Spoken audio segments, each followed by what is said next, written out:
Descubra a magia da iluminação 3D. Apresentamos a luminária LED Bola de Cristal 3D Sistema Solar.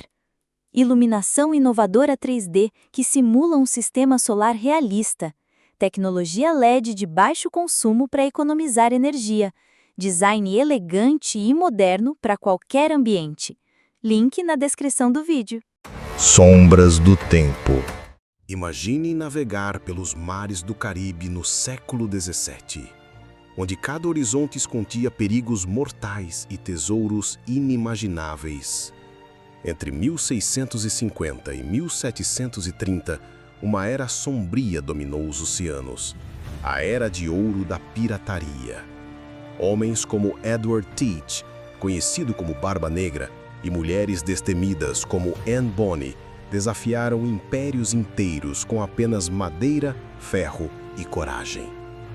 Hoje, mergulharemos nas águas turbulentas da história real, onde a linha entre herói e vilão se perdeu nas profundezas do mar. Bem-vindos ao Sombras do Tempo. Preparem-se para uma jornada sem volta. Tudo começou com uma tempestade política. O Tratado de Utrecht de 1713 encerrou a Guerra da Sucessão Espanhola, deixando milhares de marinheiros, corsários e soldados sem emprego. O Caribe fervilhava com riquezas, navios espanhóis carregados de ouro peruano, embarcações inglesas repletas de açúcar e especiarias. Era a receita perfeita para o caos. Esses homens desesperados não voltariam para casa de mãos vazias. Eles tomariam o que era seu por direito, mesmo que isso significasse desafiar as maiores potências do mundo. Bristol, Inglaterra, 1680. Nasce Edward Teach, o homem que se tornaria a personificação do terror nos mares. Mas Barba Negra não era apenas um criminoso comum. Ele era um gênio da guerra psicológica. Antes de cada batalha, trançava pavios de corda em sua barba negra e os acendia, criando uma nuvem de fumaça ao redor de seu rosto.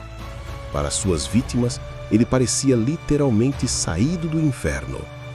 Em 1717, capturou o navio francês La Concorde, transformando-o no lendário Queen Anne's Revenge.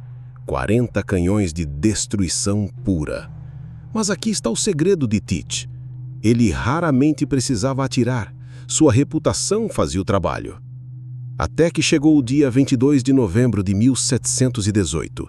O tenente Robert Maynard havia sido enviado pela Marinha Real com uma missão, trazer a cabeça de Barba Negra. A batalha foi épica. Teach lutou como uma besta ferida, recebendo 5 tiros de mosquete e mais de 20 golpes de espada antes de finalmente cair. Sua cabeça foi pendurada na proa do navio de Maynard como troféu. Se Barba Negra era o terror personificado, Bartholomew Roberts era a perfeição pirata. Em apenas 3 anos e meio, capturou mais de 400 navios, um recorde jamais igualado. Nascido John Roberts no país de Gales, ele era tudo que um pirata não deveria ser. Abstêmio, religioso, elegante, vestia-se com roupas finas, usava joias exóticas e comandava com disciplina militar. Sua tripulação o chamava de Black Bart, mas ele preferia Pistol Proof, a prova de bala. Ironicamente, Roberts nunca quis ser pirata. Era 3º oficial em um navio negreiro quando foi capturado pelo pirata Howell Davis. Quando Davis foi morto, a tripulação elegeu Roberts como capitão. Sua resposta foi profética. Já que embarquei nesta vida, é melhor ser capitão do que simples marinheiro.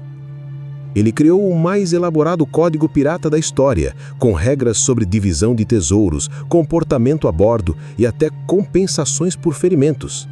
Roberts transformou a pirataria de selvageria em negócio. Mas nem todos os piratas usavam barba. Anne Bonny e Mary Read provaram que o mar não fazia distinção entre homens e mulheres quando se tratava de coragem ou ferocidade. Anne Bonny, filha ilegítima de um advogado irlandês, cresceu rica na Carolina do Sul. Mas riqueza não era suficiente. Ela queria liberdade. Aos 18 anos, fugiu com o pirata Calico Jack Rackham, abandonando marido e fortuna pelo chamado dos mares. Mary Read tinha um segredo ainda mais profundo. Disfarçada de homem desde a infância, serviu no exército britânico e na marinha holandesa antes de se tornar pirata. Quando finalmente revelou sua identidade feminina à tripulação de Rackham, já havia provado ser um dos lutadores mais temidos do Caribe. Juntas, elas eram imparáveis. Lutavam na linha de frente, usando pistolas e cutelos com maestria mortal. Em outubro de 1720, quando foram capturadas, ambas declararam estar grávidas para escapar da forca. Mary morreu na prisão, mas Anne simplesmente desapareceu da história. Alguns dizem que seu pai rico comprou sua liberdade.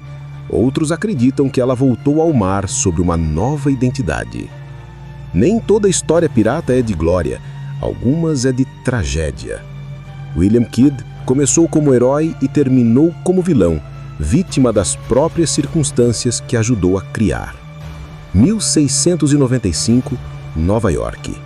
Kidd era um capitão respeitado, contratado pelos próprios nobres ingleses como corsário legítimo. Sua missão? Capturar piratas franceses e proteger as rotas comerciais britânicas. O investimento foi massivo. Lord Bellomont, o conde de Romney e até mesmo o rei Guilherme III financiaram sua expedição. Mas o mar corrompe até os mais nobres. Sob pressão de uma tripulação amotinada e sem capturar piratas suficientes para pagar suas despesas, Kidd começou a atacar navios que não eram alvos legítimos. O ponto de não retorno foi a captura do Kedag Merchant, um navio mercante armênio carregado com seda, ouro e sevens para a Baía Principal. Ao retornar para a América em 1699, Kidd descobriu que havia sido declarado pirata pelos mesmos homens que o contrataram. Capturado em Boston, foi enviado para Londres acorrentado.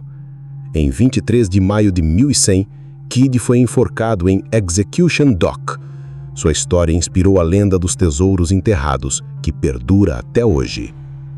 Mas os piratas não eram apenas selvagens sem lei. Eles criaram as sociedades mais democráticas de sua época, regidas por códigos de honra que fariam inveja a muitas nações. O Código de Bartholomew Robert estabelecia regras precisas. Cada homem tinha direito a voto nas decisões importantes. Os capitães eram eleitos e podiam ser destituídos. Ferimentos em batalha eram compensados. Perda de uma perna valia 600 moedas, um braço, 500. Eles aboliram a escravidão em seus navios décadas antes das nações civilizadas. Homens negros libertos lutavam lado a lado com europeus, compartilhando igualmente os tesouros capturados. No mar, o que importava não era a cor da pele ou origem social, mas coragem e lealdade. Mas até mesmo a Era de Ouro tem seu fim. Em 1720, as potências europeias finalmente puseram de lado suas diferenças para enfrentar um inimigo comum. Frotas navais patrulhavam constantemente o Caribe. Governadores ofereciam perdões reais a piratas dispostos a se render. A morte de Black Bart Roberts em fevereiro de 1722, durante uma batalha contra o HMS Swallow, marcou simbolicamente o fim da era. Em menos de uma década, a pirataria organizada no Caribe havia praticamente desaparecido. Os poucos sobreviventes se aposentaram, aceitaram perdões ou simplesmente desapareceram na história. A Era de Ouro da pirataria durou apenas 80 anos, mas seus ecos reverberam através dos séculos. Esses homens e mulheres não foram apenas criminosos. Eles foram revolucionários que desafiaram impérios, criaram sociedades igualitárias e viveram por seus próprios termos, em uma época em que isso parecia impossível. Se essa jornada pelos mares sombrios da história te fascinou, deixe o seu like para que mais pessoas possam descobrir essas histórias incríveis. Inscreva-se no Sombras do Tempo e ative o sininho, temos muito mais aventuras históricas esperando por você. E me conta nos comentários, qual pirata te impressionou mais? E que tal explorarmos as lendas dos Templários ou os segredos dos castelos medievais no próximo vídeo? Sua opinião é o vento que guia nosso navio. Até nossa próxima aventura nas Sombras do Tempo.